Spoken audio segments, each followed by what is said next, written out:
Shavuot Sabbath shalom. So మనము ఎదురు చూస్తున్న షావోత్ రానే వచ్చింది. 7 వారములు లెక్కిస్తూ వచ్చాము. ఈరోజు చివరి సబ్బాతు.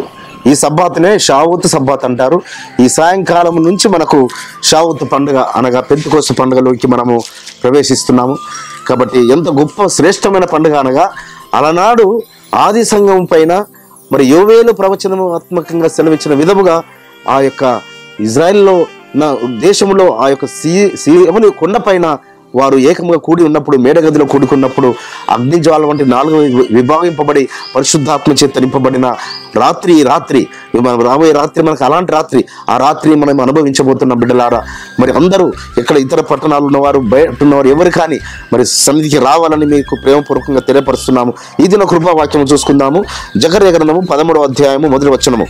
ఆ దినమున పాపమును అపవిత్రతను పరిహరించుటకై దావీదు సంతతి వారి కొరకును యెరూషలేము నివాసుల కొరకును ఊట యొక్కటి తీయబడును. సో చూడండి, ఎంత గొప్ప అద్భుతమైన కృప ఇజ్రాయేల్ ఎడల. ఎప్పుడు దావీదు సంతతికి ప్రత్యేకమే పరమ తండ్రి. సర్వభూపంచంలోని జనులందరికీ మరి ప్రతి ప్రాయశ్చిత్త పండుగ ఒక ఊట లాంటిది, ప్రతి ప్రాయశ్చిత్త పండుగ. కానీ ఇజ్రాయేళ్లకు మరి దావీదు వంశజులకు ఆ యొక్క అబ్రహాము, ఇస్సాకు, యాకోబుల సంతతికి ఒక ఊటనట.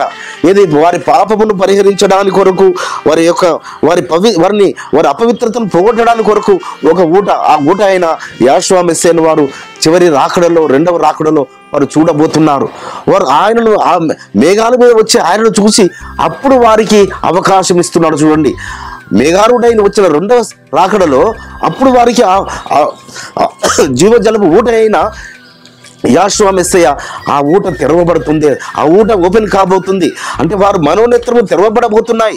సో వారు చూసి, అయ్యా మా పితరులు కదా మిమ్మల్ని చంపారు, మా పితరులే కదా మీ కాలు చేతుల్లో మేకులు గుచ్చారు, మా పితరులే కదా మీకు తల ముళ్ళ కిరీటం పెట్టారు, మా పితరులే కదా పక్కలో బల్యంతో పొడిచారని వారందరూ యాజ్ ఎ నేషన్గా ఏ గోత్రం వారు ఆ గోత్రికులు అందరూ ఇజ్రాయెల్ 12 గోత్రముల వారు ఆయన వైపు తిరగబోతున్నారు.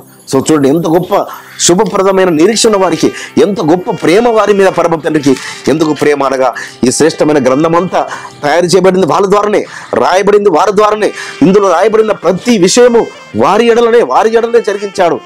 అదేవిధంగా సర్వభూపవంచంలోని భూజనుల ఎదుట ఆ జీవజలపు ఊట అయిన యాషువా మెస్సీను కలిగి ఉన్న ప్రజలమైన మనము ధన్యులము. వారు మనము కలిసి రాజ్యంలో ఏకముగా మనం రాజ్య స్థాపనలో మనం ఉండబోతున్నాం. అట్టి కృప పరమ తండ్రి మనందరికీ అనుగ్రహించుగాక. ప్రార్థించుకుందాం. పరిశుద్ధుడైన తండ్రి, అవును నాయన, ఒక జీవజలపు ఊటను ఇజ్రాయెల్ ప్రజల కొరకు, దావీదు వంశజుల కొరకు, వారి పాపమును పోగొట్టడానికి కొరకు, వారి అపవిత్రతను పోగొట్టడానికి కొరకు మీరు తీయబోతున్న ఆ జీవజలపు ఊట అయిన యాషువా మెస్సీయ మిమ్మల్ని చూడబోతున్నారు ఆ 2వ రాకడలో. అప్పుడు వారు మారు మనసు పొంది మీ వైపు తిరగబోతుండగా మీరే మీ సన్నిధి వారిపైన ఉదయింపచేసి, మీ సన్నిధి కాంతి ప్రసరింపజేసి వారికి ఒక గొప్ప తరుణాన్ని ఇవ్వబోతున్నారు. ఆ తరుణాన్ని బట్టి మీకు స్తోత్రములు చెల్లిస్తూ నజరుడైన యాషువా మెస్సీయ నామమున స్తుతించి ప్రార్థించి వేడుకుంటున్నాం పరమ తండ్రి. మన పరలోకపు తండ్రియో, మన రక్షకుడును విమోచకుడును నజరేయుడైన యాషువా మెస్సీయ వారి దివ్య సముఖం నుంచి మీకు, మీ కుటుంబాలకు, మీ వంశాలకు శాంతి, సమాధానం, కృపయు మెండుగా కలుగునుగాక. ఆమేన్.